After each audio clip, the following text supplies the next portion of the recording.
Today's episode is brought to you by We Break You Buy. Interested in sports cards and memorabilia? Check out We Break You Buy on TikTok. We Break You Buy is a small operation run by three brothers, offering spots for a chance at winning some incredible sports cards and memorabilia. That's We Break You Buy. Check it out today on TikTok.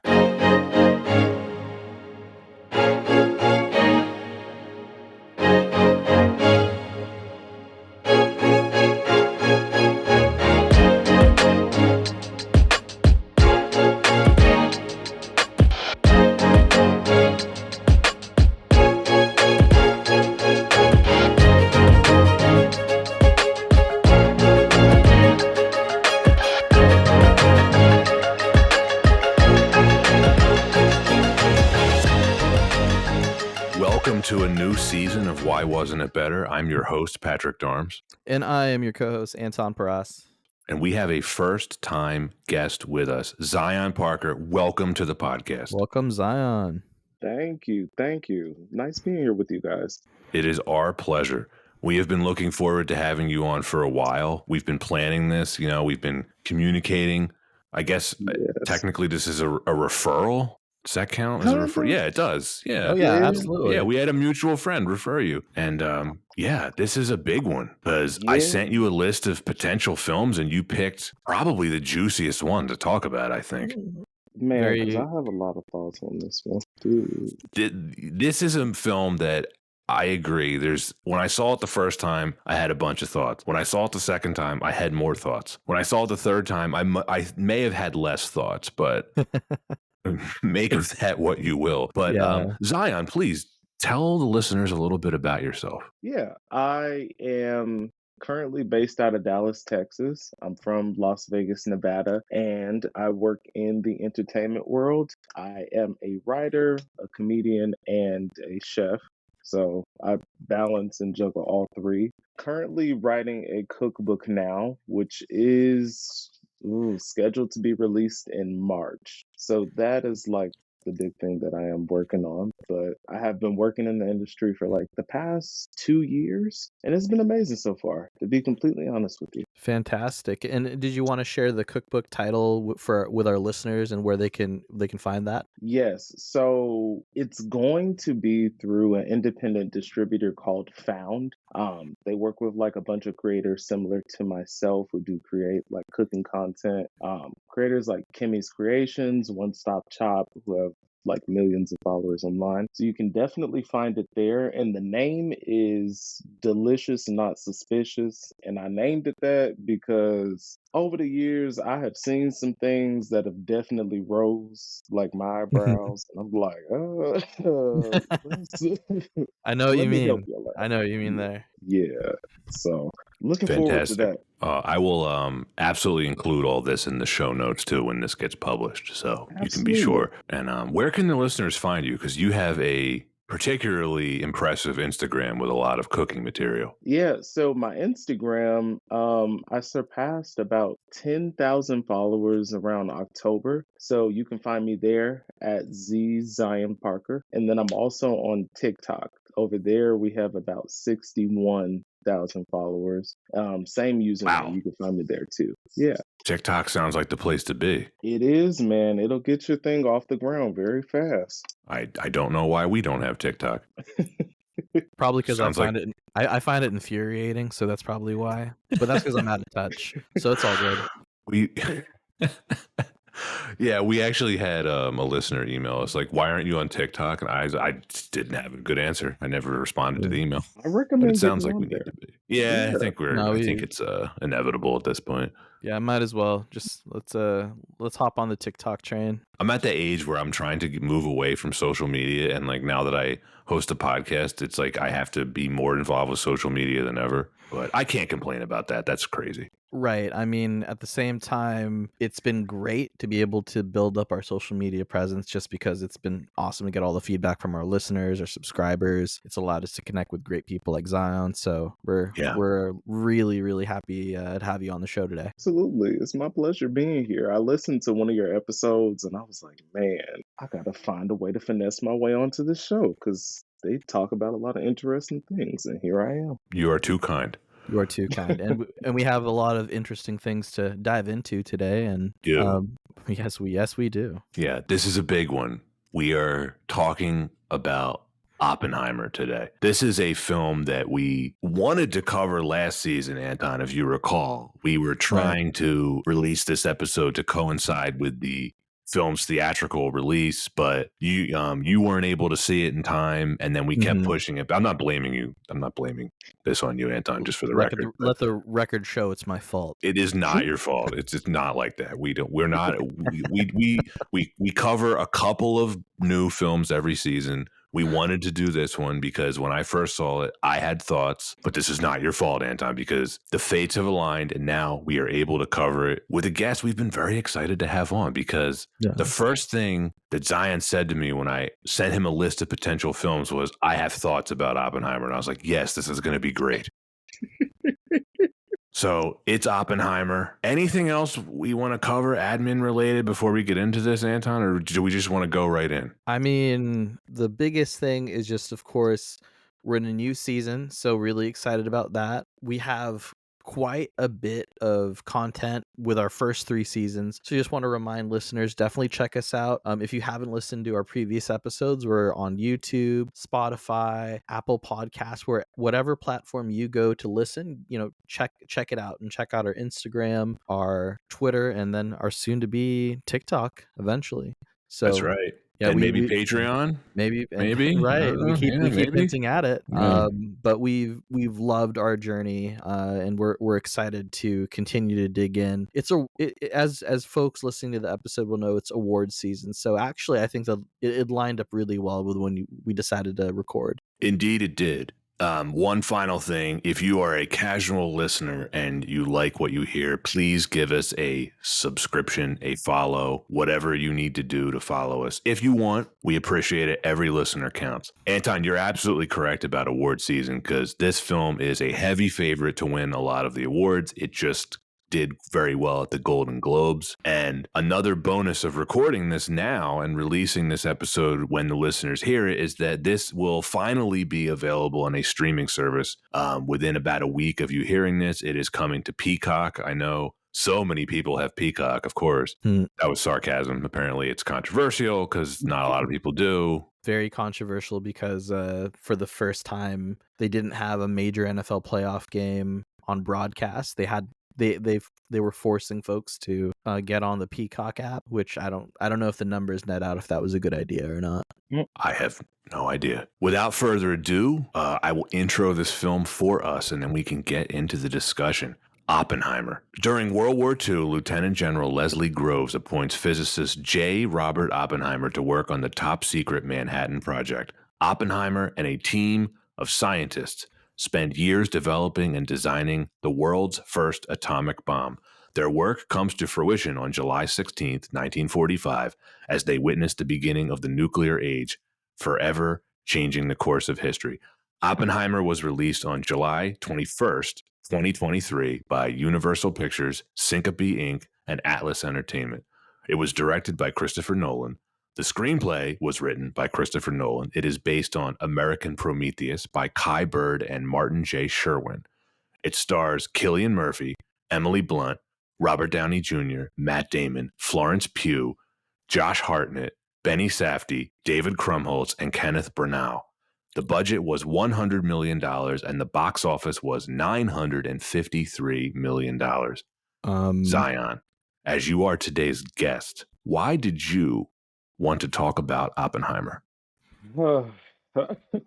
Where do we start? I remember vividly being on the Barbenheimer train, and I was like, okay, let's try this social media recommendation. Saw Barbie like that Friday, thought it was decent, and I was like, okay, let me go to Oppenheimer. I remember sitting there, and about at the hour and a half way point through the film, I was ready to go. Like it just I have so many thoughts on this film. It just felt like a law procedural. to me. Like there was just so much talking, and I didn't really see a lot of exposition on screen. And the big buildup with the bomb and everything was very lackluster to me. I don't know. And then also like a few of the characters, they felt like they were just like just there to sort of move the story along. They didn't really have that much depth to them. Rewatching this film the other day, I noticed how many characters there actually were, and you don't really even get enough time to really memorize their name. That's how Right. many there are. But yeah. I mean, Pat went over the actors during the starring portion, and I think that was maybe about 1% of actually everyone that appeared in the film. Oh yeah. This cast is stacked. Like I mean, everybody came and did what they needed to do. But for me, I just felt like the material was lacking. One thing I will give the film the one good thing about it is, I mean, the name sort of lives up to itself, because the entire thing is legit about Oppenheimer. The first time I watched it, I was wondering why there wasn't like, I guess, more war type scenes and that sort of thing, and why like a good chunk of it took place in a boardroom. But now, upon the second rewatch, I'm starting to see, oh, that's why. I feel like that's a really good just indicator for a lot of the different things that we're going to be touching on during today's episode. Is that right, Pat? Yeah, for sure. There's a lot in this film. I mean, to both of your points, it is truly an ensemble cast. You know, rewatching it a couple times to prepare for this episode, there's so many well-known faces in it that you don't even realize on the first time. Like Anton, you texted me about an actor who's in this who I didn't even know who it is. Yeah. I mean, there's just, you're going through it and you're like, oh, that guy. Oh, who? But who is this person? What are they doing? So Pat's referring to, I got really excited because Josh Peck was in the film, I knew you were gonna say Josh Peck. and I had no idea he was going to be in there. I'm like, oh my god, it's like, and I was so excited. The second actor where I was like, no way, that can't be, and it was Josh Hartnett, just because I Okay. hadn't seen him in anything in forever. So Wow. that was really cool. We wanted to cover this because this is a Christopher Nolan film. Christopher Nolan is one of the biggest filmmakers working today. This film had a ton of hype leading up to it, like any Nolan film does at this point. I think it's safe to say anything that Nolan attaches his name to could be described as an event, right? Yeah. Tenet notwithstanding, that came out during the pandemic and that had factors working against it. Zion, are you a fan of Christopher Nolan? He's very hit or miss with me. And I know that is a hot take, but Christopher Nolan, like, I think the only movie that I can say that I thoroughly enjoyed would probably be, well, no, I like two. I liked Dunkirk, and I did enjoy Inception. Some of his other stuff has fallen flat for me, and this was one of them. I don't know that that's a hot take actually, because I think I'm with you. Oh, wow. Actually, it might be a hot take because the Nolan fans are, They're like Beyonce fans, man. Yeah, They they- will come Right, after you. they're they pretty are big. dedicated. I got a lot of feedback about my intense dislike for The Dark Knight Rises. I don't like that film at all. Oh, I forgot he did that one. That one, I haven't seen it in a while, so I can't comment on that one. Well, Well, you can listen to our I very episode. much like Batman Begins and The Dark Knight, Yeah. but I'm with Yeah. you. When he's good, I think he's very good. I like Dunkirk. I love Inception. I like The Dark Knight. But Tenet, that is one of the biggest piles of crap I've ever seen. No one can Oh, I convince me walked that's a out. good movie. Oh, I walked out like 10 minutes before it was supposed to end. Oh, I just awful. like I had gotten a headache because I don't know if it was the way the theater had the sound turned up, but I couldn't really understand what they were even saying on the screen. So it got to a point where I was like, okay, I'm gonna go. All right, there's a man of conviction right there. Movie Well, walkouts. It's not an easy movie to sit through. I really struggled to get through it, but I will give Nolan a lot of credit for what he brings to the table. He is the last of a dying breed. I do appreciate his approach to filmmaking his emphasis on practical effects, doing things in camera. I do like what he represents, if that makes sense. Mm-hmm. You know, he's Yeah. other than the Batman stuff, obviously, he is genuinely trying to do unique storytelling. Like, even if you Yeah. don't like Inception, that is a unique piece of storytelling. I think he's one of the last remaining filmmakers that we have, unless we just haven't been exposed to any as of yet, who take risks. And what I mean by take risks is like some of the things that you do say now, like practical effects. 90% of the movies that come out today, like they're all CGI'd out. And I think we aren't used to seeing practical effects versus like, I don't know, like we had Spielberg coming out with epics like every other year. We had Ron Howard coming out with stuff that had like a lot of practical effects. We don't really have a lot of those type of people, so I will agree that he is one of the last few there. Definitely. Yeah, no, I hope we get more filmmakers like him. I do. I was excited for this movie. I thought the trailer was great. I thought the subject material was interesting. I'm like, Oppenheimer, that's, you know, it's a name people probably are familiar with, but they don't probably know a ton about the man. I'm a history buff, so I had a natural inclination to be excited for this film. I Hmm. like, and you know, we mentioned the cast earlier. As soon as I read the cast before this film came out, I was like, wow, I need to see this. This has so many great actors in it. Cillian Murphy, who's like the ultimate actor's actor, finally getting a starring role that wasn't Peaky Blinders. You know, Yeah, I'd have to agree.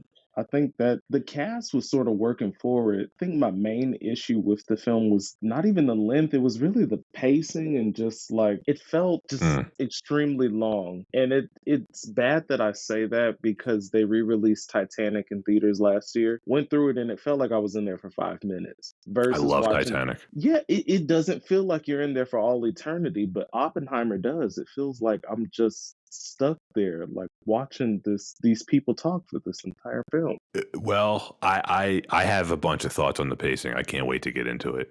But I mean, I feel like your opinion of this film is so intriguing to me because this is really highly rated. Anton, I feel like we Hmm. say this every podcast. Rotten Tomatoes, it doesn't mean everything, but this a Sure. 93% Rotten Tomatoes score is pretty good. Oh yeah, and we've touched on it before, we'll say it again. There's a formula for films that end up winning during the Academy Awards or even end up getting nominated. There's always handshakes behind scenes and Right. a Right. lot of studio politics, but objectively, there are going to be aspects about the film that fit that mold. But still, we have a lot of content to cover around what we did and what we didn't like about this film. But definitely it's gotten really, really high praise. Yeah, it has. It's been crazy. It's been times where I'm like, did we watch the same movie? But film is subjective. Definitely, it absolutely is.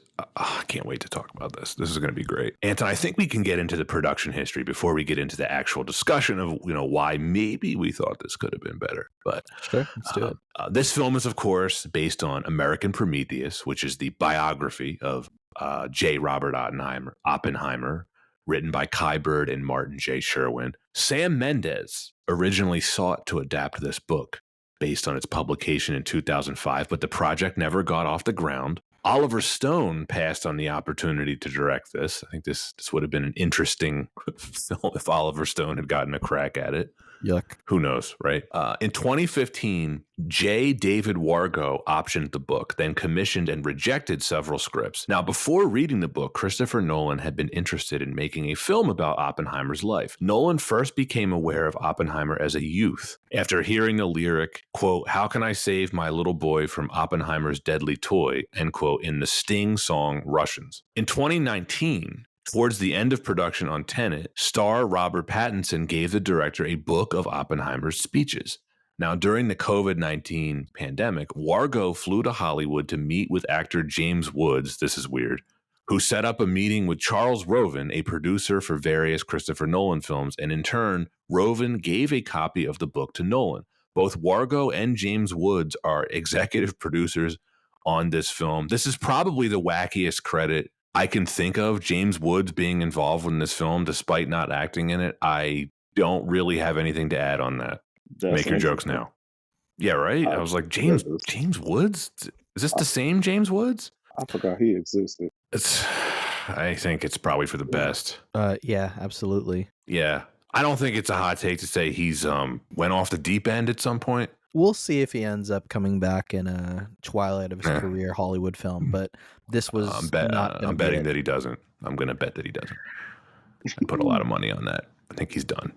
Anyway, in in late 2020, citing the financial impact of the COVID pandemic on the film industry, Warner Brothers declared that all of its 2021 films would be given simultaneous releases in theaters and on HBO Max, an announcement which greatly angered Nolan. Nolan, who had been partnered with Warner Brothers since 2002's Insomnia, ended his relationship with the studio over this decision. And in 2021, it was announced that Nolan was shopping his next project to multiple studios. He ended up selecting Universal because of his relationship with Donna Langley, chairwoman and chief content officer of NBC Universal. So Universal agreed to finance and distribute Oppenheimer, with production set to begin in the first quarter of 2022. The studio also agreed to Nolan's terms, which included a production budget of $100 million, an equal marketing budget, an exclusive theatrical window ranging from 90 to 120 days, 20% of the film's first dollar gross, in a 3-week period both before and after the film's opening in which Universal could not release another new film. And Nolan wrote the screenplay in the first-person narrative. He also chose to alternate between scenes in color and black and white to convey the story from both subjective and objective perspectives, respectively, with most of the Oppenheimer's view shown via the former, while the latter depicts a more, quote, a more objective view of his story from a different character's point of view, end quote. He wanted to explore the relationship between Oppenheimer and Louis Strauss, having been inspired by the relationship between Mozart and Antonio Salieri as depicted in Amadeus. And Oppenheimer marks the 6th collaboration between Nolan and Cillian Murphy, and the first starring Murphy as the lead. Murphy was inspired by David Bowie's look in the 1970s. The casting process was so secretive that some cast members did not know which role they would be playing until they signed on. Robert Downey Jr., Matt Damon, and Emily Blunt took pay cuts to work on the film, with each earning $4 million in lieu of their usual $10 to $20 million upfront salaries. Principal photography began on February 28, 2022 in New Mexico, lasting for 57 days, although it was originally scheduled for 85 days. So Nolan saved money by shortening the schedule. Cillian Murphy described the pace as, quote, insane. So the film used a combination of IMAX 65mm and 65mm large format film. It is also the first film to shoot sections on IMAX black and white photographic film, which Kodak created and Photochem developed specifically for the film. Filming involved the use of real explosives to recreate the Trinity nuclear test instead of CGI. A special set was built in which gasoline, propane, aluminum powder, and magnesium were used to create the explosive effect. Visualizations of the interactions between atoms, molecules, and energy waves, as well as the depiction of stars, black holes, and supernovas, were also achieved through practical methods. So Nolan claims the film contains no CGI whatsoever. Wow, well that is quite the production. Let's go ahead and dive in, gentlemen. Let's dive into why wasn't it better? I want to start by talking about the production of this film, but I want to have a little disclaimer. This is a very, very impressive $100 million movie. Oh, $1 million. I agreed. With all the talent No, involved, no. all the actors involved, you heard about the pay cuts they took. I am amazed this movie only cost $100 million, considering the amount of money that studios throw around on. When you hear what's that Red Notice Netflix film cost like $250 million. This is an amazing achievement on Nolan's part. I have to give him credit for that. That is huge. So Zion, we were kind of getting into this a little bit earlier about the sound mixing in some of Nolan's films. When I first saw this in the theater, of course, there's no subtitles in the theater. I found about 25% of the dialogue impossible to hear. I think for me with this one, I found it was a lot easier to actually decipher the dialogue than Tenet. It was very hard at times to hear though. And I thought at first maybe it's because I saw it in the Dolby theater, but it wasn't that. It's just the way he mixed it. Yeah. Now, in an interview, Cillian Murphy said that Nolan doesn't really use ADR. So I think that may be part of the reason. But I have to say, Yeah, upon subsequent rewatches, I have to admit, I was using subtitles. I didn't notice it as much on the rewatch. it got easier, but I had subtitles on when I rewatched it because it was just impossible. I'm like, good God.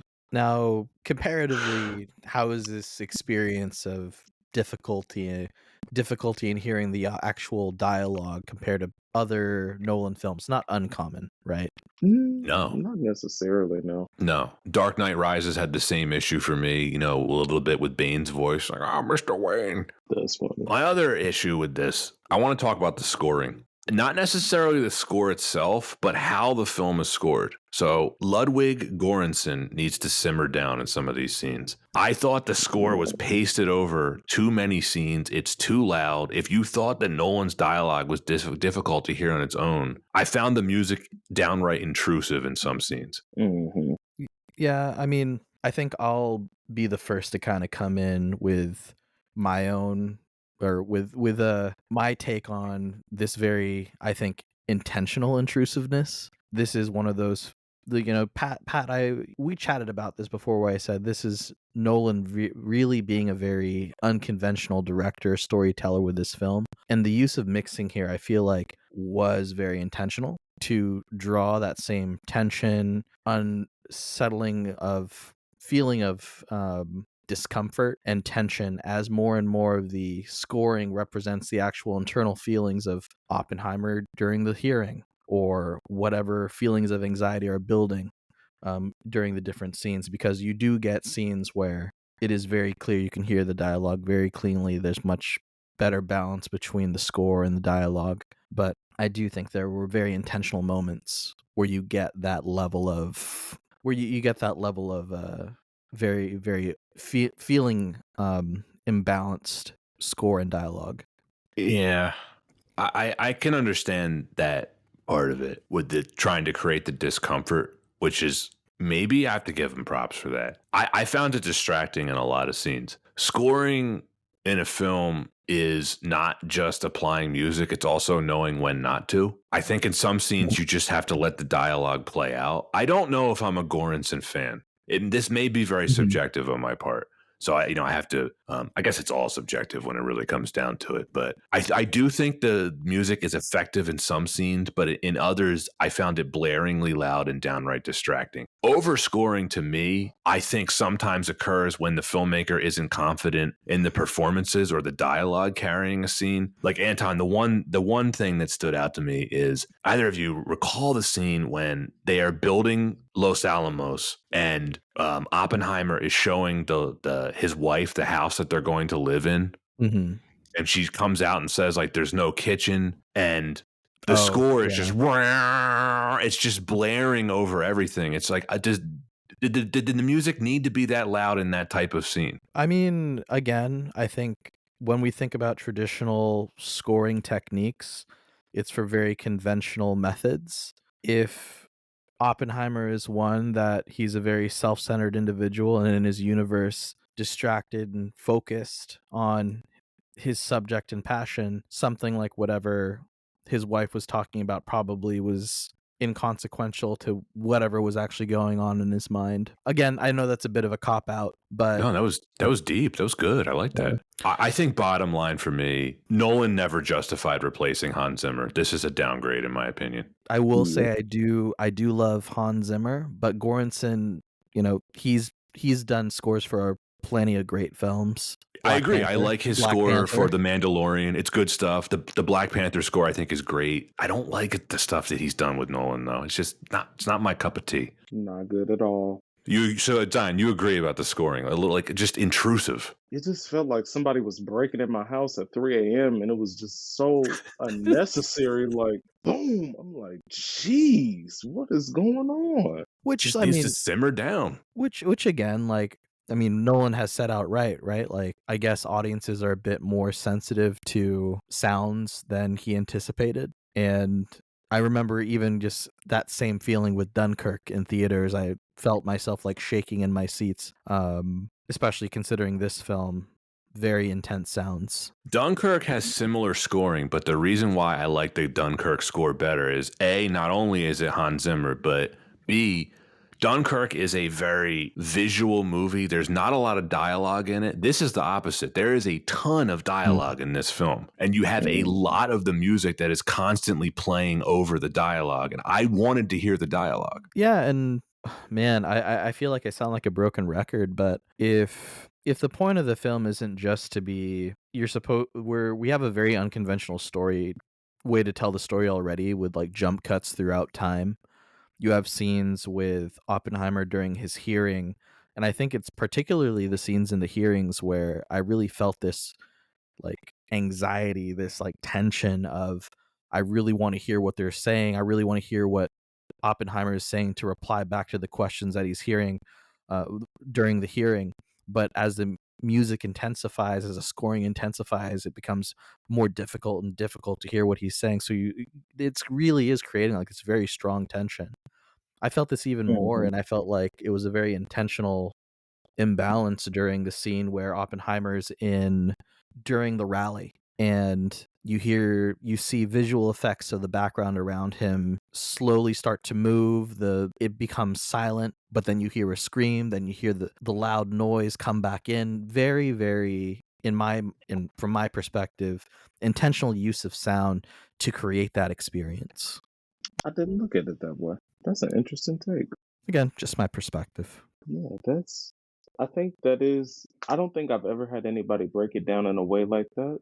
Now it does make me look at the scoring of the film slightly different, just to know that it could be something that is an element to like the story itself. It's interesting. Anton, I'm glad you brought up the cuts. The way that the scenes and the dialogue are cut together, it was constantly shifting back and forth, which I think does take some getting used to, and that's why I think rewatches of this film are almost necessary. But the absolutely. scoring, one of the common criticisms of this film that you can read online is that big chunks of it feel like you're watching a trailer. I do agree with that. You're cutting across location and timelines every 5 to 10 seconds. There's like no breaks in the dialogue. Oppenheimer shows up somewhere. He says 3 lines to another scientist. Cut. Now he's on a train with Matt Damon and they say 4 or 5 lines to each other. Cut. Now he's back in Los Alamos and he says a bunch of lines to his wife. Cut. Now he's somewhere else and talking to another scientist for 15 seconds. Cut. Rinse and repeat, rinse and repeat. They cut the dialogue so that the lines sort of flow into each other directly without a pause. That felt like a trailer to me, and that is essentially what the first 45 minutes to an hour of the film are. And then you have the 3 different threads, right? Right. This is where I think this takes some getting used to, because we have the security clearance hearing, right, which is a flashback, sort of, right? Some of it's flashback, some of it's not. You have Oppenheimer's past plus the Manhattan Project, which are flashbacks within flashbacks at some point. And then you have the Senate confirmation hearing of Strauss, which is technically in the present. Correct me if I'm wrong. I think I have this nailed down. There were scenes that were held in the past that were in black and white, but still from Strauss's perspective. That was specifically during the hydrogen bomb discussions around that like large table, and he's arguing with Oppenheimer about making sure to include the president on the conversation. There were parts of that where it was still in the past, but still from Strauss's perspective. But for the most part, yeah, you're totally right. Yeah, I think non-linear storytelling can be hard to follow if you're not prepared for it. And admittedly, my dumb ass, when I was watching this movie for the first time, I just assumed that anything in black and white was a flashback. So approximately 2 hours into the film, I had the realization that they weren't all flashbacks. And I was like, oh, what's going on? Yeah, I know what you mean. I think taking a look at even just use of color versus black and white. Yeah. I've read this, and then I also felt it the same way. It starts to it starts to parallel both men's perspectives on life. So when you see Strauss's perspective on things, it's very black and white. It's very binary. It's either it's right or it's wrong, or that's how it has to be. Whereas when you get Oppenheimer's perspective, you see nuance, you see color, you see that things aren't quite ones and zeros. Mm-hmm. That's good, Anton. I never thought of it like that. That makes sense for his character, because he's a real dick, Strauss. I'm glad you said it, because I would He Yeah, sucks. jeez. Which Yeah. hats off to Robert Downey Jr. on that one. Oh yeah. No, I have a lot of praise for his performance. Yeah, but this is why the rewatch really enhanced it for me, because once I realized that the black and white was from his character's perspective, I was able to follow it much more clearly. Zion, you were sort of touching on this earlier about the IMAX part of it, right? Did this need to be filmed in IMAX, given that 90% of the film takes place in rooms? I mean, not necessarily. I think it benefited from it, like with the few action-esque scenes that we did have. But outside of that, like, not really. It could have been filmed with normal cameras. I don't think we needed to have everybody's face blown up on a screen that large. There are a lot of close-ups in this film. Oh yeah, You you can really see the pores and everything. It's crazy. the baby blue Robert Oppenheimer eyes. Yep. And Yeah, then it's we get to the crazy. Trinity test. The actual Trinity test, Zion, I'm with you on this. I found it underwhelming. At no point did I feel like I was watching a nuclear explosion. Oh no, I thought it was gonna be something else. Like after that, I thought, okay, maybe that's like like a little tease. But no, that was it. And I felt like that's what you guys built up. Wow, So just a feeling of underwhelming. super underwhelming. Yeah. Yes. It looked like a giant explosion. There was nothing about it to me that screamed, this is a nuclear explosion that you're watching. Nothing at all. This is one of those times, Anton, where just use CGI.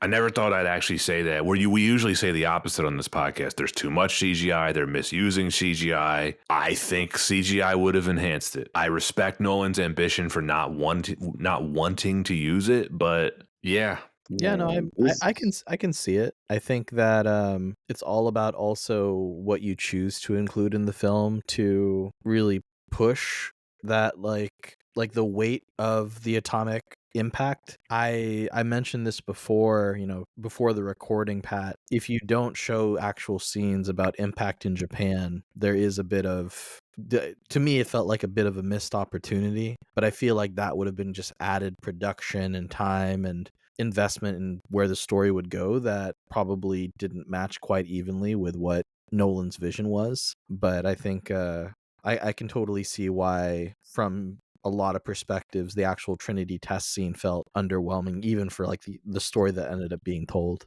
Zion, I think you were mentioning that earlier, how there's the lack of any like war footage in this is an interesting choice. Yeah. And when I think of war films, I think of things like, I don't know, Pearl Harbor or even like 1917, 1917 in specific, where it's just like these big epic moments. I felt like this film could have benefited from some of those sequences, to be completely honest with you. No, I think that's fair. I mean, the closest thing we get is that pep. Is it safe to call it like a pep rally That's scene what where he's in the it, gym? it felt like a pep Yep. rally in high school. Yeah, yeah. Like, and you sort of see Oppenheimer's hallucinations where he's stepping on like charred corpses. That's the closest thing we get to it. Yeah, that I would have to agree. It just, I don't know. Like I legitimately looked back and I said, "Huh, the trailer for this movie catfished me," because I was under the impression it would have been more than what I got. So, I mean, just to put it out there, do we feel like there would have been more of an impact if we had seen some sort of recreation of the bombing of Hiroshima and Nagasaki? I think I think it so. could have been done quickly and M- effectively. But now I think that the politics of actually doing that probably would have been I think that would have kind of been a mess. Yeah, I'd have to That's agree fair. there. I certainly understand why Nolan didn't want to go there. I Hmm. think you can boil it down to this. This film has a very distinctive style. You're either going to like it or you're not. I like this movie, but I do think parts of it in the first third are edited so rapidly that I had no connection to anything that was going on, or at least I struggled to. And that will bring us to the second reason why this wasn't better. Zion, you mentioned this in your initial reason why you wanted to talk about this film, the pacing. Oh God. I'm glad you brought up the pacing, man. It just, like I said, me personally, I feel like this entire film could have benefited from being like maybe like a 6 to 8 part limited series, whether it's on some streaming platform or you put it like on I don't know, network TV or HBO or something like that throughout the weeks for a designated time period. It was just so much to take in, and the courtroom scenes were absolutely mind numbing. Like it got to a point where when I initially saw it, I was like, oh wow, they're just gonna keep talking. Nobody has reached for a glass of water at this point, and this is quite concerning. It's just, I don't know, the pacing made no sense. I know what you mean because the first hour of this, it's almost cut like an action movie. We are going at breakneck pace, right? We're basically getting like Oppenheimer's greatest hits of the first part of his life. You know, he's recapping the early parts of his life to his security clearance hearing, right? But we are going at such a breakneck pace. It's mostly small groups of people talking in rooms about very heady subject material, right? And I will give Nolan bonus points for not going too far into the science of it all, because that would have been mind numbing for me. I don't need to know the ins and outs of what goes into the making of an atomic bomb. There's no. First of all, I'm too stupid to understand that. So. I'd like to thank Nolan for not delving too deeply into that. Yeah. I like that point that you're making about this could have been a miniseries, and I'm so glad you mentioned that, because we have brought this exact scenario up previously on this podcast with Anton. If you recall, films like American Gangster, where you're like, they are trying to tell such an enormous story into less than 3 hours, and it would probably benefit from actually being longer. It's interesting because we've also talked about how limitations can always also propagate greater creativity. And I feel like there was I really do feel like Nolan took this upon himself as a challenge of how do you take so much around this individual, like his history, all of the people in his life, all of these major moments, and fit it within a film. And then I actually go back to my point from our earlier reason around being very intentional about even just this storytelling and directorial style. I know, Pat, you mentioned we don't want to dive too deep into the actual mechanics of like nuclear fission or fusion, but I did a tiny bit of research. So probably this is like the seventh grader's perspective of like fission and fusion. But right, nuclear fission, it's that the amount of energy that's produced when the atoms split apart. Fusion, while also releasing a lot of energy, by coming back together, more energy is created. So when I think about this film in parts, you have the sum up of a whole that is Oppenheimer's life, similar to the nuclear fission and fusion process, and all of it to say some of the same, all of that same energy coming from the same source. It's why you can almost say that there's going to be jumps and cuts throughout that history, because that is that energy dispersed at the same time across various moments of time and space. So it is almost in itself a metaphor for nuclear fission and fusion, in the same vision of aligning with the theme of atomic energy.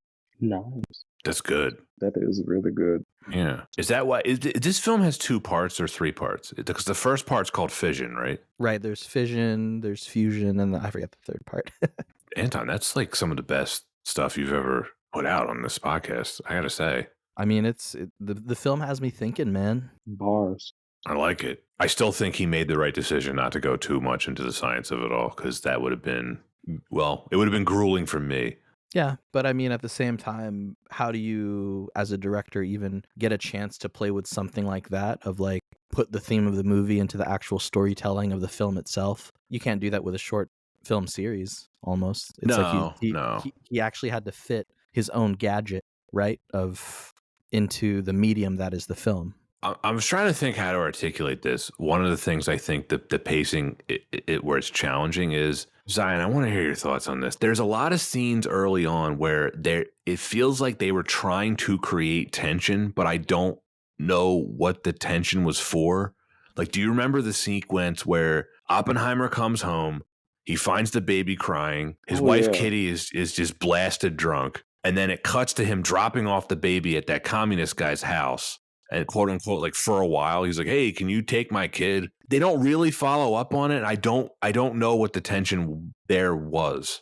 It just felt like like why did this become so suspenseful all of a sudden? And it's funny that you brought up Blasted Drunk, because it's Emily Blunt actually who plays Hammered. Oppenheimer's wife. Hammered. She did a movie like years ago called The Girl on the Train, and her character, she's Oh just yeah, I Yep. remember hammered that one. throughout I Yep. the remember movie. that one. I'm like, dang, you just got right back into character. That's immediately what I thought of. I'm like, I've done this wow. role before. I'll do it. I Yeah, can there act was drunk. I've done it before. another thing that had me confused, I guess, because I guess it was deemed a little bit tense or suspenseful, was just like the random like sex scenes, like especially the one where they're inside like the boardroom meeting and it just Oh yeah. happens out of nowhere. Oh yeah. And like, what is going on? It just got real deep real fast. I Yeah, got a and lot of thoughts on the sex scenes in this film. Namely, I don't think Nolan should ever do sex scenes again. It was Just Christopher, just steer clear. it was so creepy. Like it is not even enticing. Like it just looks like an initiation to some sort of cult or something. It was crazy. But it had like the little build up music in the background and I'm looking like what is happening? I have a quote here from CNN's Brian Lowry in his review of this film. He says, quote, Nolan juggles a lot in a way that somewhat works to the movie's detriment. The excellent midsection proves fascinating. Continued. By contrast, the film sags a bit during its pre-war years and post-Hiroshima regrets. At the least, some judicious editing could have curbed the 3-hour runtime without sacrificing, indeed, perhaps enhancing its impact. End quote. That's a nice little summary there. yeah, absolutely. I will give the pacing credit. When it actually slows down, I found some of the scenes incredibly compelling when they're talking about, without going into the details of how they're going to build the bomb, when they're talking about competing with the Nazis, all that stuff I found actually riveting. Like the actual Manhattan Project stuff, as a history buff, that stuff really grabbed me. And when the film actually gets going into the core of its story, once we get past Oppenheimer's greatest hits of his younger years, and it gets into the Manhattan Project stuff, and Groves actually hires him, and they build Los Alamos, and he brings all the scientists in. I thought that's the best part of the film. Mm-hmm. I'd have to agree. Now I'm curious when there's going to be like a fan film that intercuts or that cuts up this film to create almost like a linear version of it. I'd be Hmm. curious what that even does to the storytelling. I'm sure it won't be. It definitely won't be the same like impact of a movie, but then you end up just having like a very conventional biopic, right? Oh yeah. Yeah. I think that's going to bring us into the next reason, Anton. Why wasn't it better? There's too many characters. Mhm. Yeah. This is truly an ensemble movie. Zion, you mentioned how the cast does show up. They do. Oh yeah. They show up and they do their jobs well. It was just so many people to a point where it becomes slightly overwhelming because you're just like, Because it's a what? studded cast. I couldn't keep Studded track it of some of the was. characters. One bonus in this film's favor is nobody gave a bad performance. There was no Not at weak all. link where I was like, I don't know about that actor. Cillian Yeah. Murphy, this is a masterpiece performance from him. He deserves all of the accolades that he's getting. He manages to pull off balancing the anxiety and the guilt. I think he sold all that really, really well. He manages to make his character sympathetic. The movie's called Oppenheimer. You get a lot of Oppenheimer. He really drives it. I think it is interesting how the film doesn't really condemn him or condone him. Lest him being his own judge. Yeah. Because he's judging himself, right? He ends up saying, of course, that famous quote, like, I have blood on my hands. But I think it does the film and his performance do a very good job of, you are rooting for the guy. Like, you understand why he's doing what he's doing. When he tells, who does he tell? His friend, is it Izzy? He tells him, I know what we're doing is ultimately wrong, but I know that I'm paraphrasing here, but he says, like, I know that the Nazis can't be trusted with this. We don't have a choice. And you're like, oh, okay. I mean, I get it. Yeah, and I think that's where the film does a really good job of displaying, even, we've talked about this usage of black and white versus color to show the perspectives of the character that we're following, in that there isn't a very clear, like, is Oppenheimer a good guy or a bad guy? He was with this great power. He used his responsibility. Shouts out Spider-Man. to focus on his craft. Now there is a lot, or sorry, to focus on his science. Now there's a lot of things that really touched on that he was very reluctant, felt a lot of guilt about his actions and his contributions. And certain characters, I believe, in how he treated them represented his impact on society, or even his impact on his relationships to either the government and those in his life. Particularly his relationship with Jean, that was so focused on in the film. Kind of a lot there. Yep. Oh, you mean Florence Pugh's character? Yes. Yeah, I don't understand her character. I don't get it. Her performance is fine. Her acting is fine. I don't understand the character. This is I think the only weak link in the casting of the film. They were a couple, but she doesn't want a relationship. She loves Oppenheimer, but she doesn't want to be with him. They're having this affair, but she doesn't pursue it oft. I just don't get what she's doing here. Well, I think part of it's she's not just a character, right? She's also she was a real person. And so when we think about her relationship with Oppenheimer in history, it was something that was actually used against him during the hearing of any connections to any communist ties, right? Yeah, I get it. They give her too many scenes. But I hear you. But Yeah. it is also kind of the closest thing we get to Oppenheimer feeling the weight of his responsibilities and the guilt of what his actions have in causing the death of others, because he's completely you can see in the scene where he rode off into the middle of the forest because he felt guilt about her death, and then the film does that kind of implication. Was it something done by some agent, or was it actually a suicide? Some little speculation added by the director. I think her character could have had more depth to it, but it was very one note for me because she just sort of pops up, has her few little scenes, and then that's it. And to Anton's point, my bad, my caffeine is wearing off. I really didn't understand the character at all. It just felt like she was there to sort of move the story forward, but at the same time, she didn't really contribute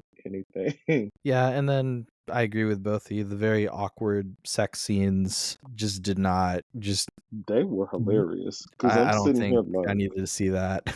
Hilarious and uncomfortable. When she makes him read the Sanskrit, she's like, "Hey, you should keep having sex. Just read this thing to me." Can you read this? I am become death, the destroyer of worlds. She's like, I'm She's into like, it. yeah. She has some pretty ropey dialogue. she She says at one point, she said when they first meet at the party, she says, "You're a physicist. Do you pick and choose rules, or do you use discipline to channel your energies into progress?" Like, nobody talks like that. That's No not one real says dialogue. that. You don't talk like that. No one would say that. Why are y'all making Florence Pugh sound like I don't want It's never to. I personal, don't want to hate on Zion. her too much because I Yeah. really like her as an actor. I do. It's the character. It's just, But- Zion, we do that because then it's an opportunity for Florence to come onto the show and tell us her perspective of why that scene was acted the way it was. There we go. Gotcha. I think I love Florence Pugh, but this role wasn't it. It's a thankless role. Mm-hmm. They could have saved some screen time in the security hearing by just being like, "Dr. Oppenheimer, tell us about all the communists that you've had sex with." That was so strange to me. Yeah. Oh, from Kitty's perspective, where she's like riding him in the yeah.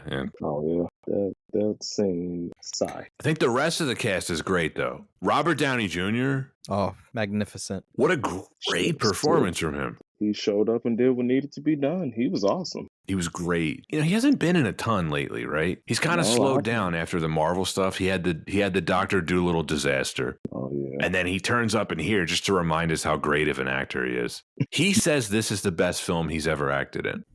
I don't know if I agree with that, but I do sincerely hope he wins Best Supporting Actor at the Academy Awards because he's had a really great career. This is one of the best performances he's ever given. He really disappears into the role. He's got a lot of makeup on. It's a pretty unconventional. It's not your normal Downey performance. He's great. Right, and the perfect amount of just subtle expression to display emotion throughout the scenes. Nothing too over the top. Enough emotion where to get the points across during different scenes. It was just pretty masterful on Downey's part. Yeah, he gives a lot of monologues, and it really could have easily been corny, but he manages to act through it, and it's not. It's totally serious. You totally buy it, even when he's like whining about like he turned the scientist against me. It's great stuff. And so, and you're saying, Pat, the quote was that he was saying this was the best acting he'd ever done? The quote that I have is he said this is the best film he's ever acted in. Okay, well,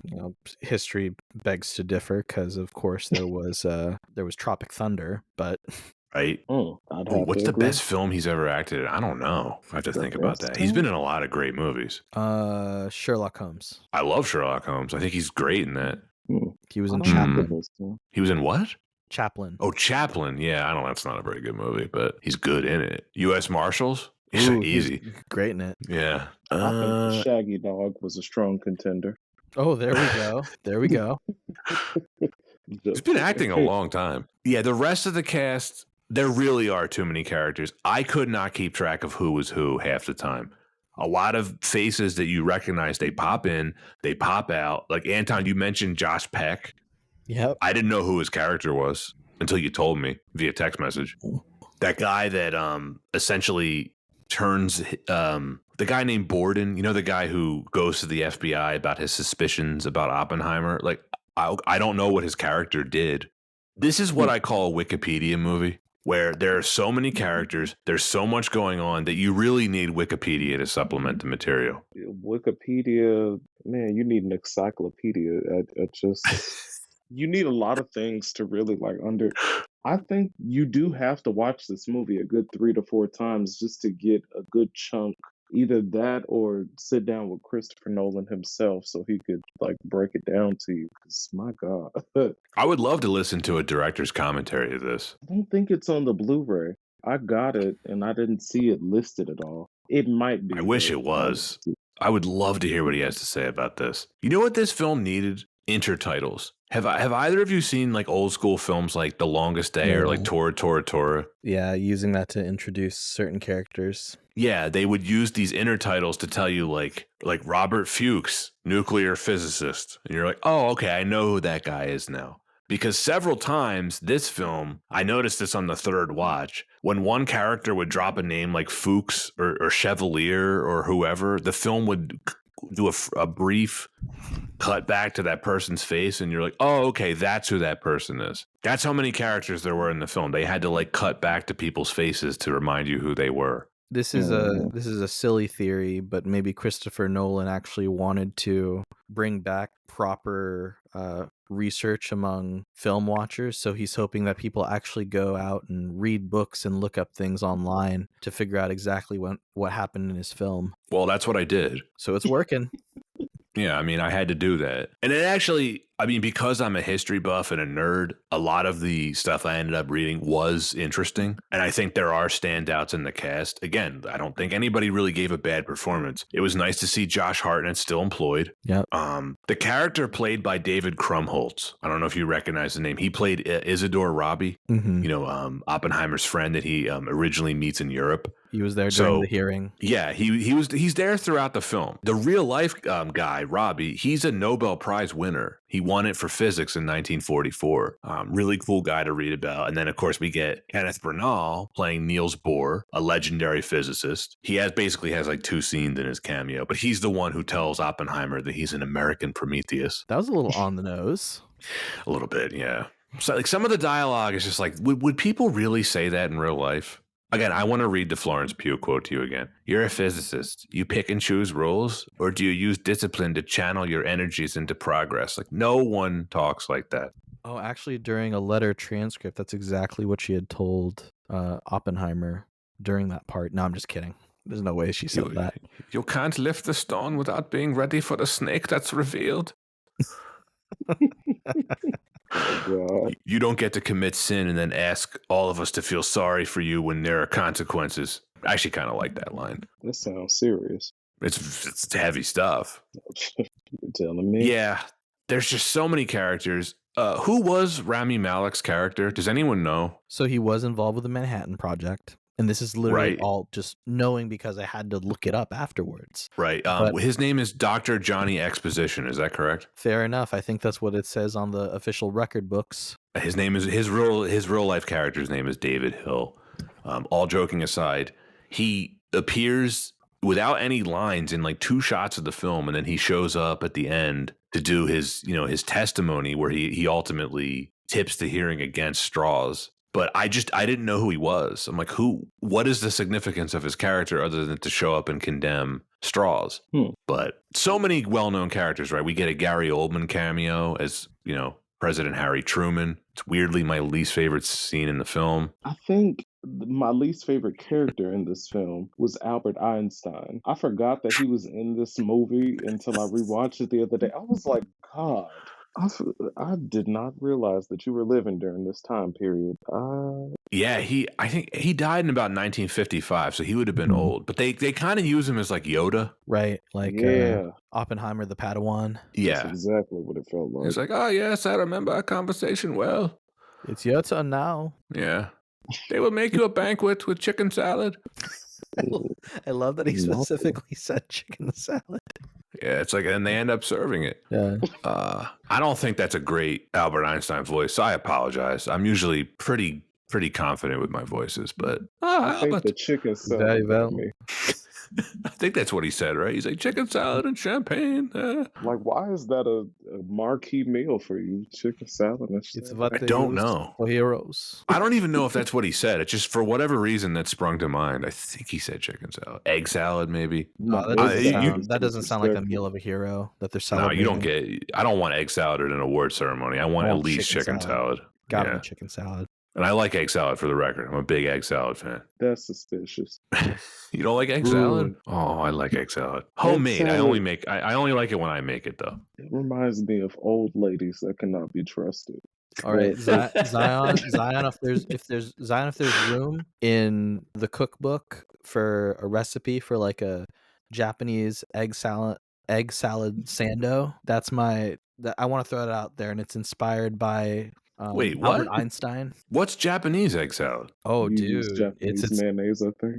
yeah, it's its own thing. I never had that. Dude, it's its own thing. My whole life just changed. And it's pretty incredible. Huh. I never even thought to do a Japanese version. That's pretty crazy. Yeah, Anton, bring in the heat here. You're like fission, fusion, Japanese egg salad. I'm everywhere today, guys. I'm everywhere. Man. Anton, one of our all-time favorite character actors, is in this film. Tony Goldwyn. There we go, Tony. Oh, it's Fitz. Y'all never watched Scandal? No. Oh, I've seen Scandal. Is he in that? He's the president. I love Tony Goldwyn. Yeah. He's a great character actor. He's always good at playing a sleazeball. Yep, we talked about him in Last Samurai. And Pelican Brief. Yep, Pelican Brief. Wasn't he a sleazeball in Ghost? Oh, he was the ultimate sleazeball. Just for the record, the scene where he gets taken by what is essentially the dark spirits to take him to hell, that scared the living crap out of me as a kid. With all the weird screaming noises they're making. He's like, oh, crazy. He's like, oh, I'm sorry, Carl. He got what he deserved. But nah, he is one of the GOATs. I'm surprised we don't really see him in that much stuff these days. I know. I was so happy to see him in this. I'm like, Tony G. Yes. Do you know who his grandfather was? Are you familiar with his family? Yeah, okay, you know. Okay, yeah. Yeah, talk about it. It's like Hollywood royalty. Man. And then another actor who's great at playing a sleazeball, Jason Clarke, who plays basically, the prosecutor in the security hearing. He's a great character actor. He's a real standout here. You instantly hate him. Yeah, he has the face of somebody that looks like he can be easily hated. Super punchable face. Oh, Benny Safdie's character, Teller. I felt like that was a really great performance. It was. He was just always like, he's one of the best characters in the film. You actually learn a good bit about him. He actually has a personality. Yeah. Now, I'll give Nolan credit. He got a bunch of famous actors to show up for this film. That's no small feat. In the same way, there was the scene of Matt Damon and Oppenheimer going around putting together the crew for the Manhattan Project. I hope there's a scene of Christopher Nolan going around getting all these actors on board. This is the most important thing that you've ever acted in. Josh Peck is like, all right. Or I guess Nolan would have had a British accent. This is the most important thing you've ever acted in, man. I wonder And what it Josh is Peck is like to like, work. sorry, go ahead, Zion. Oh, my bad. I said I wonder what it is like to work with Nolan. I'd like to think obsessive, right? Someone that wants to get the right take. Maybe not quite at the same level of James Cameron. I feel like he's been pretty notorious for being insufferable to work with on set, but he gets the results. Yeah, I would not want to act in a James Cameron film. It doesn't sound very fun at all. You'd learn how to feel like dive, like deep water diving. James thanks. Cameron would probably starve you and be like, "That's gonna bring that performance out of you. No lunch." Just locks you in your hotel room. And it's actually nothing to do with like appearance of the character either. He just wants to starve someone. You look like you could lose a few pounds. I'm doing this for you. You look like you could really Man. experience pain. I'm gonna starve you and stick you in a room. Awful to like forcefully put somebody into ketosis like that. Like, it's terrible. If there's any filmmaker that would do it, it's Jim Cameron. Man, I wouldn't doubt it. The rest of this cast, there was a lot of people that pop in and out. I don't know necessarily who did what. Make of Guys. that what you will. Guys, it all comes back to my original theory of Nolan using this film as an unconventional storytelling method, using that same concept of nuclear fusion and fission, of the energy broken apart, being part of the same energy source, being releasing all of that energy and joining back together to create even greater energy, to create even greater power, and then being part of that same time and space continuum.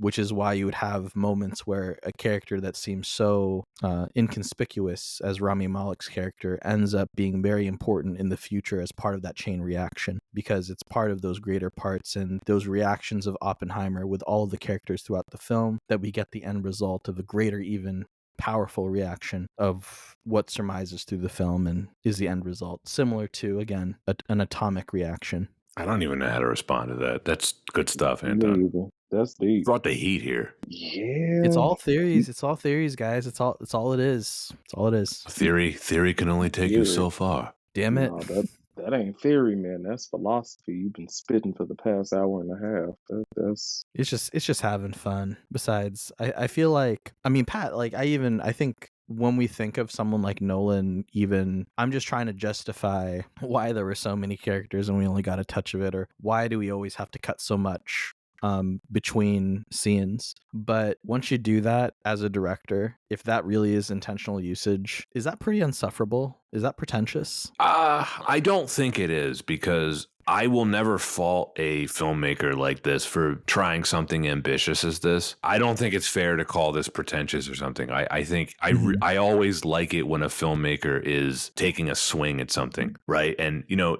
I have to admit, like, I don't necessarily care for the non-linear storytelling at every part of this movie. But no, I have nothing but praise for Nolan for trying something like this. This is incredibly difficult source material to try to adapt. There is so much story in here, and like, yeah, I know I'm nitpicking stuff here and there, but like I said, I will never fault a filmmaker for aiming high. I don't think that's fair. No, that's fair. I mean, and Zion, I know that you'd shared before there was these similar elements that we've touched on kind of made the actual movie watching experience not as enjoyable, but when we kind of think of it with the perspective of this is a director trying to actually go a different direction from how you conventionally tell a story, does it make it more compelling? in a sense, it does. I have never looked at it that way. Like, actually putting myself in Nolan's shoes and being like, wow, this is the way I want to tell this story. I have not looked at it from his point of view. And I think I am starting to see it in his, I guess, through his lens, to be completely honest with you.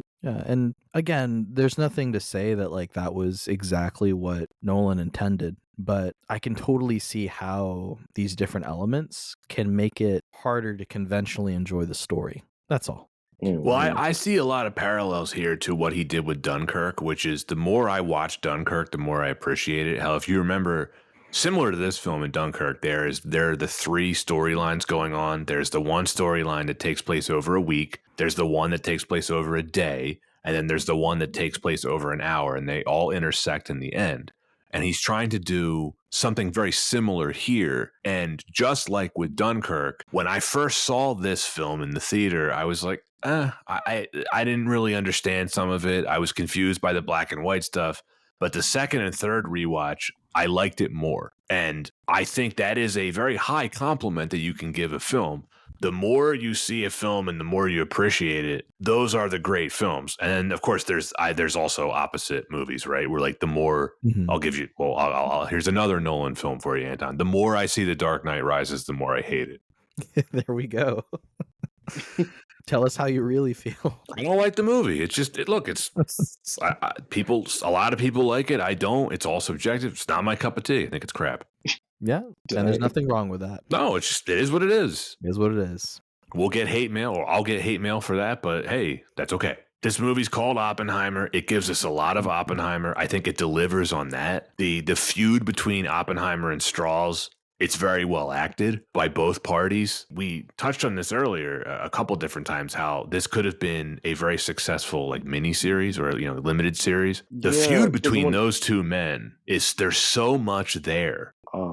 That's what I'm thinking. Like, I personally, I think it would have been successful as a miniseries because there's just so much material given to us in these 3 hours, for one. And then two, there's so many characters and different subplots that you would have like more time to really like delve into and explore. But then I don't know if people would actually watch like all 8 or 10 episodes of it. If like they were an hour long, they would really have to be compelling. I want to add an editorial historical piece to this, Anton, because I know you and I were talking about this offline. So you know how at that towards the end, the Senate aide played by Han Solo says, he mentions John Kennedy Yes. Voting against him. That was historically accurate. Young John Kennedy did vote against Strauss's confirmation, but there's a lot more to that whole Senate confirmation thing. What I wanted to know is more about the animosity between these two men. There's a couple different things I think the film glosses over and omits, and I think it could have been, I wish it had gone more into this. So the film makes no attempt to address the period of time between when Oppenheimer loses his security clearance, which is 1954, and then Strauss's confirmation hearing, which is 1959. So right about 5 years. What was Oppenheimer doing during that time? Did he try to fight back against Strauss as his wife urged him to do? I was really keen to know more about this, and the film never goes into that. Like, what did he do during that 5-year period? Did he have anything to do with Rami Malek's character testifying against Strauss? I wish the film had touched on that. But here's the big part, right? So we know that Oppenheimer and Strauss dislike each other. There's a lot of historical stuff that I wish they had included. Like at one point when Oppenheimer was at the Princeton Institute, right? He prevented Strauss from buying a house nearby by having the Institute purchase it instead. And then the biggest reason why Strauss was denied the cabinet appointment is not in this film. He had a years-long feud with a senator named Clinton Anderson. And this gentleman, Anderson, he took it upon himself to ensure that Strauss would never be confirmed. Strauss's vendetta against Oppenheimer, it was a part, but Anderson was the principal opponent to Strauss being denied the position, and the film makes no mention of that whatsoever. I wish it had. Yeah, I mean, definitely interesting to omit. Of course, there's going to be artistic liberties by Nolan of how to tell the story, and not necessarily by omitting, it's not necessarily saying it didn't happen, but there's a lot of implications. And I do think, though, along those same lines, I remember, offline, Pat, I asked, like, I'm curious to read the transcript to see how closely it was Hill's actual testimony during the hearing compared to what we actually saw in the film, and I was pretty amazed. It was pretty spot on. It was verbatim. Yeah, it was verbatim. And to still get that same, I still feel like there's still a lot of that same impact, and that it serves the story even stronger just to include that and omit the portion about Anderson. One of the other things too is, so he was a senator at the time. He was basically one of the principal leaders in the Senate. But future President Lyndon Johnson, he had beef with Strauss as well, and he played a part in the denial of his confirmation. I feel like that would have been interesting to include in the film because, of course, Lyndon Johnson is a character in the film. At the very end, he is presenting Oppenheimer with that medal where they serve the chicken salad. That ceremony. I wish they had included those little details. There was also just something that I was thinking about in between the first and the second watch was you don't really see the repercussions of Oppenheimer losing his Q clearance. No. You just all No. you know is like he really doesn't want to lose it because there's like implications that'll impact his influence on anything nuclear discussion or policy. But at the end of the day, like you don't really see what happens after he loses the clearance. And the more I thought about No. it, it really was just more so isn't it just not wanting to have to go through the process of getting dressed down to go through the testimony in the kangaroo court. That's really all it was about, is like this is that it's basically unfair just dissection of Oppenheimer.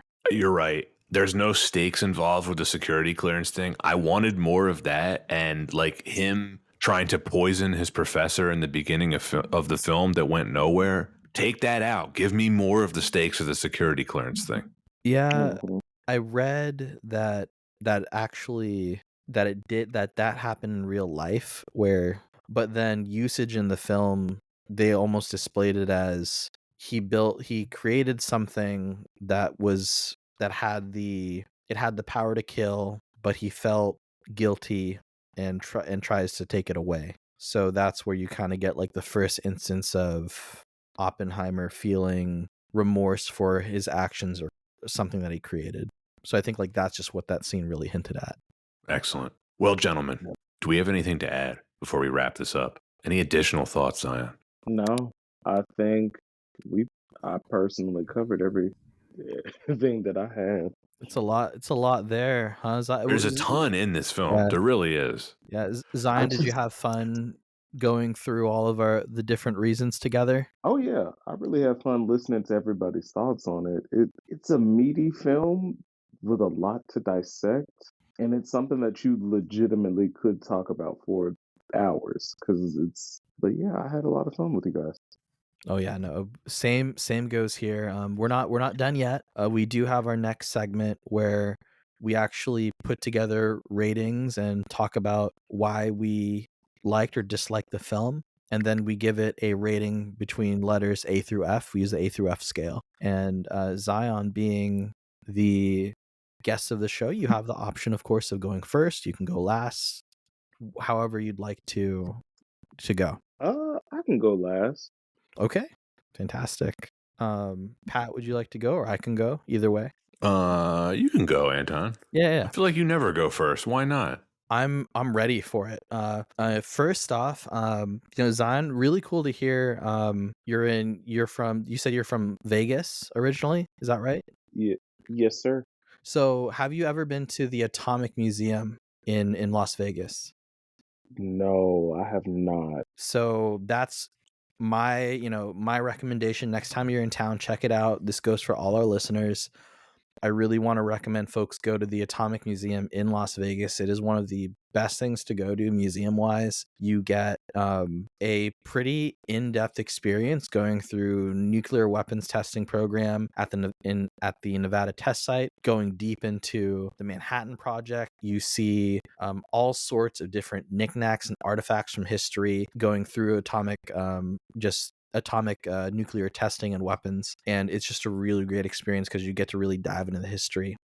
It was a really interesting experience when I went last year for the first time, and it really got me interested because very topical. Oppenheimer was coming out a couple months after, so it was cool to actually experience going to the museum and kind of getting a taste for it before the movie actually came out. So my recommendation, if the movie was something up your alley, or the content is, or the story is something that interests you, to any listener, like definitely take the time to go check out the Atomic Museum in Las Vegas when you're not playing craps at on the strip. So with that, I really, I'll say it here. I didn't go to the theaters to watch this film, and I regret that I didn't. The marketing for the film and the hype and the recommendations that I was getting from people actually had the opposite effect and made me not want to go see it in film, because I kept telling myself there's no way this film could live up to any of those expectations. So actually watching the film for the podcast, I was very surprised because what I ended up consuming was very different from my expectations. Not to say that I expected a bad film, but I didn't expect to see such a good film. So I really wanted to say that I really had a great experience watching this film, fun analyzing it because it is depicted. I thought it was, very fair with how it depicted history and showing all of these different figures in Oppenheimer's in Oppenheimer's life. And I felt like portrayed a very fair story of a very controversial figure, but a very important figure in history. So I really love being able to dissect too how Nolan told the story here. I've touched on it earlier. Very unconventional storytelling, directorial style for this film. It's all speculation and theory from my end of whether it was intentional, whether it was the mixing, the way that the story intercuts, how he included so many characters without diving too deep into each of them. I think it comes from a very deeper perspective and a very intentional perspective from Nolan's part. But again, that's just my opinion. And on that, I thought it was a very well done film that really pushes the boundaries of how we consume these big blockbuster films. That is to say, there are much more avant-garde art house films there that are really actually pushing the boundaries in ways that I actually find not as fun. So I still feel like there was enough of the film on the rails of conventional storytelling that made it enjoyable for anyone coming in to see the film. It's award season. I hope that this film does really well at the Academy Awards because it definitely deserves it. And from my perspective, it's one of Nolan's greatest films, if not like his best. And I really don't mean that lightly. I have to give the film an A-. High praise. This is a little challenging for me to rate. It's the type of film I think it really, really improves with subsequent rewatches. I did not love it when I first saw it for the reasons that I went into earlier. The black and white stuff threw me for a loop. Now that I've seen it a couple times, I really adjusted to it and I was able to absorb what Nolan was trying to do. I don't think rewatches are optional with this film. I think they're required. You have to see this a few times to appreciate it in full. Now, maybe that's a knock against the film for some people, right? Some people don't like watching movies several times. They like to watch it once and absorb it. Nonetheless, this film has received very high praise. I do have minor quibbles with it. I was really nitpicking some of the stuff. I think it gets a little montagey in scenes.